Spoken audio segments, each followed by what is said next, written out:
Coming up on The Watchman, did Iran just abandon Hamas to its fate? And what has Israel uncovered at Gaza's notorious Shifa hospital? Israel Defense Forces Reserve Major Elliot Chodoff is here to break it down. Plus, the mother of an Israeli hostage being held by Hamas shares her powerful story. And the one and only Danny the Digger Herman is here with an update as well. All that and much more next.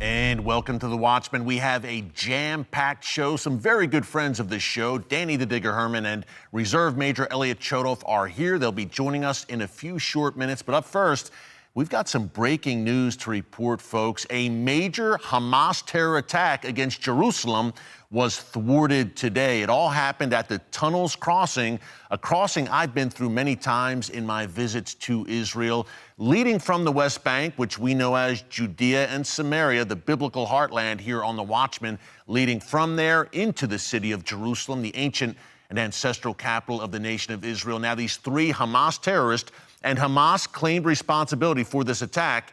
They attacked a contingent of Israeli soldiers at this checkpoint. At least 6 IDF soldiers were wounded and 1 was killed in this Hamas terror attack. And afterwards, in their cars, the IDF found a great amount of ammo and even axes.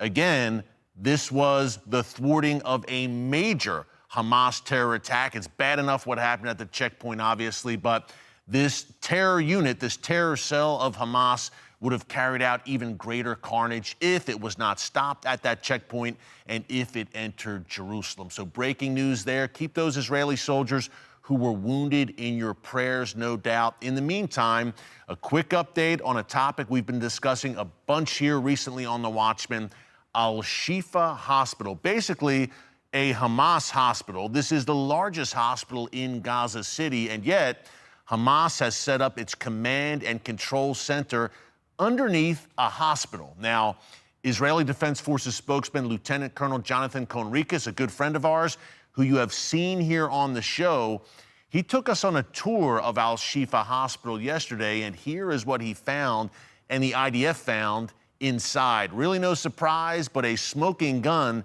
quite literally, showing that, yes, Hamas was using Al-Shifa Hospital as a center and other hospitals across the Gaza Strip. Take a look. We're now, as you can see, in an MRI room. I don't know when this was used the last time. But it is definitely an MRI machine. And if you follow me behind the MRI machine, I'll show you what our troops exposed just minutes ago. In military terms, this is a grab bag, grab and go of a Hamas combatant. And if you zoom in and we get some light over here, what you will be able to see is military equipment. There is an AK-47, there are cartridges, ammo, there are grenades in here, of course uniform, and all of this was hidden very conveniently, secretly behind the MRI machine. If you can see, follow me, up here on top of a spare part of the MRI department, we found another grab bag. It's empty because we emptied it and cleared it so that we could use and see it. So this is where we found it, and here are the contents of the bag. The contents of the bag are full military kit for 1 Hamas terrorist. A live grenade, ammunition, fighting vest with insignia, boots, and of course uniforms, and last but not least, standard AK-47. Folks, two things here. Number one, Al-Shifa Hospital also has a massive tunnel complex beneath it where, again, as I mentioned earlier, Hamas's command and control center, according to the Israel Defense Forces, has been located. And the big question is, as the IDF has carried out, you see the maps there on your screen of Al-Shifa Hospital, as the IDF has carried out these targeted raids within the hospital, taking great pains to avoid any civilian casualties, doctors, nurses, patients. The big question is, do they make a foray into those tunnels beneath the hospital? Stay tuned. This is an ongoing operation. The second big question is, what does the Iranian regime think of all of this? Remember, this is Hamas's patron. Some 90% of Hamas's overall funding comes from the Iranian regime. And I argue that the massacre of October 7th would not have happened without the active support of the Iranian regime, training, funding, ideological support of the Hamas terror army. And it's no coincidence, folks, that in the run-up to October 7th, some 500 Hamas and Palestinian Islamic Jihad terrorists were in Iran for training. I'm sure it was all just a coincidence or not. But now, the Iranian regime suddenly, now that Israel is about to crush Hamas decisively, a stunning and very impressive military display by the Israel Defense Forces, now, all of a sudden, the Iranian Supreme Leader, Ayatollah Khamenei, seems to be changing his tune. He reportedly met with Hamas leader Ismail Haniyeh and told him, look, essentially, you are on your own. Iran, according to the Supreme Leader, is not going to intervene and bail Hamas out of this war, which means, I presume, that Hezbollah won't as well. Now, we'll see if that is indeed the case going forward. But in the meantime, Iran seems to be saying to Hamas, look, you're on your own. And that means, folks, that Israel may be even closer to, again, crushing this demonic death cult known as Hamas once and for all. Well, joining us now from Israel to break all of this down is our good friend, Israel Defense Forces Reserve Major Elliot Chodoff, joining us from Israel. Elliot, always great to see you, my friend. Usually we're on the ground together in Israel. I wish this was under better circumstances, but for years, you have been informing our Watchman audience about what is coming, about this Iranian ring of fire that surrounds Israel. I want to talk about the situation to the north with you, but up first, what can you tell us about the operation in Gaza? I know you need to be careful as a reserve major in the IDF with what you can share, but how successful has this Israeli operation in Gaza been thus far, and what can we expect next? Okay, Eric, first of all, great to be back with you. Great to see you again. I got home for a weekend leave in reserve duty. I was in uniform up until a few hours ago. I'm serving in the South. Let's just say that the operation in Gaza is proceeding, I would say, beyond IDF expectations. We knew we were going to succeed there, but the success rate is phenomenal. The combined arms cooperation work is outstanding, and you know me, I'm not an easy grader. The infantry, armor, engineer corps cooperation on the ground mixed with the artillery and air support is proving itself. And for this, I don't think you need a military expert. Of course, we suffered casualties, and casualties are tragic. But if you look at the scale of this operation as an urban operation, the amount of damage that we've done to Hamas and continue to do to Hamas with relatively low losses under the circumstances, you can see that it's been a tremendous success up until now. Yeah, and now I guess the next stage, Elliot, as the IDF carries out these operations in and around Gaza City, it seems that Hamas terrorists perhaps are fleeing south. Does the IDF move south next, perhaps? I think of Khan Yunis, and we've even heard reports that some of the hostages are being held there. Does that look like perhaps the next step for the IDF to expand the operation to the south, to tighten the squeeze on Hamas even more? Right. There's no question. It's been stated publicly. The South is the next step, but first and foremost, the center, the infrastructure center of Hamas is in the northern part of the Strip in Gaza City, in its neighborhoods of Jabalia and Shati and the others, some of which we've gotten into already, under the hospitals, and not coincidentally, into and under the hospitals. By the way, Al-Shifa Hospital was built by Israel, Wow. which also means that we have the blueprints. Don't tell anybody. But they're digging into it and under it is not news to us. I think you and I have talked about this over the years. We knew this a decade ago at least. But first and foremost, we need to clean out and clear out the heavy Hamas terror infrastructure in the north of the Strip before we move to the south. And that's why the north was chosen as the first objective. But there's no question that in order to really do the job properly, you have to go to the south. And apparently many of the hostages are there as well. Elliot, it's stunning that Al-Shifa Hospital, this Hamas command and control center, was built by Israel prior to 2005 when Israel pulled out of Gaza with that so-called disengagement. Do you believe that Israel is on the road to accomplishing its goal of crushing Hamas decisively once and for all? That's the first part. And secondly, an area you and I have traveled to many times, Israel's border with Lebanon. It seems to me unsustainable that the situation would continue the way it's been, with Hezbollah perched on Israel's northern doorstep. What are your thoughts on that moving forward? Okay, so first of all, our declared objective in Gaza is to destroy Hamas. The only thing that could prevent it, and could prevent it, I don't know that it will, is a sudden turn by the United States and the Europeans, who so far have been supportive at various levels of support, but generally supportive, but a turn on their parts to turn against Israel.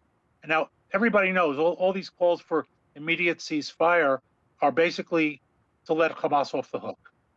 And as long as that can be stood up against by governments, and of course by Israel, then we'll continue, and ultimately we will crush them. Let me add to that, the declarations for a ceasefire are nice in the sense of that they don't really mean anything. I always say that statements, particularly by the United States administration, I don't mean just this one, statements about Israeli actions really only matter when they end with the words "or else." And what would America threaten Israel with if it doesn't adhere to an American dictate, let's say, to stop the offensive against Hamas? And that, of course, puts Israel on the horns of a very serious dilemma. In the north, I think that what we're seeing is a very interesting and complex situation. I believe that Iran and Hezbollah, actually, let me go back a step and affirm what you said. Iran is behind all of this. They're behind it strategically. They are the funder, trainer, organizer, planner behind Hamas's operations. I believe that they thought that a Hamas operation on this scale, and let's keep in mind that the original plan was far grander than what actually happened. For all of the failure of the morning of the 7th, and there's no question, the Israeli military failed on the morning of the 7th. There's no other way to term it. However, it responded very quickly. In other words, the military, after that initial failure, came back hard, and within 24 hours or so, had essentially defeated the entire Hamas attack. So, not to take anything away from the failure, the immediate bounce back, the retaking of everything, killing virtually every terrorist who was in Israel from Saturday morning until midday Sunday, late afternoon Sunday, showed the resiliency of the IDF and its ability to bounce back from its initial failure. And again, I want to state clearly that it has nothing to do with covering up the initial failure. It was catastrophic. Yeah. Elliot, yeah. Go ahead. Sorry. Yeah. Okay. The Iranians and Hezbollah believed that this attack would tear Israel apart. I remind you, Israel's been undergoing a severe internal conflict over judicial reform and protests. I don't want to go into all the details of it, but for months. And they believed that this attack would break Israel apart. Israel would be unable to respond. There was already talk about the reserve refusal to serve and so on and so forth. In fact, within hours, the protest movement called off the protests, said this is all over until the war is over. And within a day or so, we began calling up reserves. And within a few days, 300,000 to 400,000 reservists were called up. This is the largest reserve call up in Israel's history and the fastest. Many to the south, but also many to the north. Now, that sets the stage. Iran and Hezbollah look at this and say, oops, this isn't what we planned for. We planned for a weakened Israel, divided Israel, an impotent Israel that can't respond, and now we're suddenly facing an Israel ready, fit, and armed to the teeth facing us. And Iran, and then we go on the offensive against the Hamas in Gaza and begin crushing them. Is Iran and Hezbollah are looking at that and saying, you know what? No, we'd rather not have that happen to us. And that's the stage for them backing down and saying, you know what, you guys, you're on your own. Yeah. And I wonder if Israel eventually, Elliot, as we wrap here, if Israel, look, some 360,000 reserves called up, including yourself. Israel united on war footing, as you said, and Hezbollah still there. So it's going to be interesting to see what happens in the north in the near future. Hey, our dear friend, Israel Defense Forces Reserve Major, military strategic analyst, unlike any other, our good friend Elliot Chodoff. Elliot, stay safe. We're praying for you and your family. We'll see you again soon, my friend. Thanks so much for joining us. God bless. Very good. Thank you. Thanks, Elliot. Elliot Chodoff, a dear friend, folks. We have traveled the road together from the north of Israel to the south and beyond. He is a brilliant strategic thinker. And, hey, if he's on the front lines of Gaza, the people of Israel can rest easier at night. Trust me. We talked about Al-Shifa Hospital a few minutes ago, and one of the important facts that came out of that, out of the IDF raid of that Hamas terror nest, was that there was proof for the hostages and their possible whereabouts found at Al-Shifa Hospital. Yes, folks, a quick reminder, there are still some 240 hostages in the clutches of Hamas being held somewhere in Gaza. One of them is Hersh Goldberg. His mother, Rachel, joined us recently to share her testimonial, her story of how she's getting through as best she can with God's help, the knowledge that her son, her beloved 23-year-old son, is in the clutches right now of Hamas in Gaza. Take a look. Hersh and one of his best friends, whose name is Honor Shapira, went to this music festival together with a bunch of like-minded young people. It's called the Festival of Unity and Light. It's a very peaceful kind of crowd of, hippie, fun-loving young people. And in the morning on Saturday, October 7th, they started to come under attack by Hamas. It was around 7:30 maybe in the morning that Hamas came with machine guns and was just mowing down these young people who were in a very large field. They had all camped out there the night before. Hersh and Honor and two other friends managed to run away to a car and try to escape in this car going north, but Hamas had barricaded the road and was shooting at everyone who was coming toward them with massive machine gun fire and killing everyone in the cars that were coming toward them. So this row of many, many cars of young people stopped in the middle of the road. They threw open the doors and they all went running for cover. There are roadside bomb shelters all along that road in the south. So 29 of them smushed into one of these small cement windowless bomb shelters. There's no door of the bomb shelter. There's a doorway, but there's no door.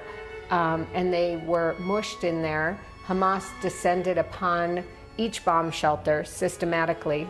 When they got to Hersh and Honor's bomb shelter, they started to throw in hand grenades, which we know from eyewitnesses, Honor was standing in the doorway and managed to actually pick up many of these hand grenades and throw them back out before they detonated. Unfortunately, 3 of them did get by and detonate inside the bomb shelter, which obviously caused a lot of death and carnage. Then Hamas entered. They fired an RPG into this tiny little windowless room of 29 people, and then they sprayed the room with machine gun fire. They gave a couple minutes for the dust to settle, and then they came in, and most of the young people in that room were dead. Many were dying terrible, painful deaths, and a few lucky ones were trapped under the bodies. It's from the ones who were trapped under the bodies alive who watched what happened and told us. There were 3 young men slumped against the wall, all injured. Hersh was one of them. Hamas, by gunpoint, said to them, "Get up and come outside." And when Hersh stood up, that's when they all told us that his left arm from the elbow down had been blown off. He had, in those couple minutes of down, when the dust was settling, he had tied on a tourniquet of some sort or a bandage. All 3 young men walked outside by gunpoint. They were put on a Hamas pickup truck and they were taken to Gaza. And Hersh's last phone signal was from Gaza at 10:25 in the morning, Saturday morning. The day-to-day is a lot of it indescribable. We are faithful people. We are God-fearing people. I pray every morning, which I've been doing for years and years. I say Psalms throughout the day, which gives me tremendous comfort. The book of Psalms, as you know, you choose what works for you. There are Psalms for when you're really happy. There are Psalms when you're really hopeful. And there are songs when you are in agony and despair. And it's very validating to read those words and to feel the comfort from those Psalms. So I think the combination of those things have been somewhat helpful in us coping through this very slow motion torture we're going through. Folks, God bless Rachel Goldberg, her family, and we are praying incessantly. We're praying without ceasing here at the Watchman that her son Hersh and all the hostages come home. I interviewed last week here on TBN a number of the hostages' families. It was the most difficult interviews that I've ever done, but I believe the most important as well. And we continue to pray. You've heard me mention this before. I will mention it again right now. We continue to pray for a miraculous hostage rescue. I have cited Genesis 14, where Abraham and 318 men saved his nephew Lot, who was held captive by pagan Canaanite kings. And I've also cited 1 Samuel, where David and his mighty men saved their wives and children after they were taken hostage by the Amalekites. God's arm is not too short. We are praying for yet again another miraculous hostage rescue in the land of Israel. Well, our good friend Danny the Digger Herman, top Israeli archaeologist and tour guide. I've been texting with him, folks, since October 7th over the weeks. A lot of our viewers have been asking, how is Danny doing? He is one of our favorites. He is a frequent Watchman contributor, and he joins us right now from his home in Modin, Israel. Danny, it is great to see you. It has been too long, my friend. First off, how are you doing? How is your family doing? Our Watchman audience has been asking about you, my friend. Well, the answer these days to how are you doing is like everyone else. No one is answering, oh, I'm good, I'm fine, because no one is fine. This set of events is just devastating. There's not a single Israeli who's not affected by it. So I'm like everyone else. I'm coping. I'm doing my best to keep a routine. Luckily, none of my immediate family is related to any of the casualties or hostages. There have been 12 funerals in my city so far. The 13th today. Okay, I don't know them personally. They're not my age group, but it's just devastating to go outside and just stand with a flag each time a funeral passes next to my house, in my neighborhood. this is my new life. Until October 7th, I was a tour guide. I was actually up to October 6th guiding a family, a group of 6 Americans from Texas. In the evening, I went to have dinner with my relative who came to Israel. And from the morning of the 7th, I've been trying to get flights for them to get them out of the country. Yes, this is Israel as of now. Danny, what's your sense of being on the ground? And by the way, you live in Modin, the hometown of the Maccabees, those great Israeli warriors, and Hanukkah's coming up soon. Danny, what's your sense right now on the ground? Just watching from afar, it feels like the people of Israel have never been more united than they are now. Do you get that sense being in Israel? Yes, you know very well how politically we were torn, even domestically. You know, Maro, my daughter's boyfriend, who's, by the way, have been drafted, and he's a very right-wing political activist. He works in the parliament, and we would have Friday dinner, you know, debates. That's all gone. We're all on the same page now. We're all very, very united, and we're all eager just to win, to be victorious, and both to annihilate Hamas and to release the hostages, which seems to contradict one another. But we will prevail. Israel has been through worse. Not me personally. I was a child in the Yom Kippur War, 1973. I've never witnessed anything close to this, but we will prevail. We are already prevailing. I mean, there are Israeli soldiers in Shifa, okay? Yeah. They are comedians entertaining the soldiers in the northern part of Gaza, things that sounded like science fiction just a month ago. So we will get rid of Hamas. Will we release the hostages, all of the hostages? No one can answer that. Yeah. But this is the state of affairs. When the dust settles from all of this, eventually, what does Israel look like? I guess we're looking at a much different Israel, Danny. It seems like the world's one and only Jewish state is really never going to be the same after October 7th. Well, the Israelis are not going to be the same. We lost our hope for peace, I think.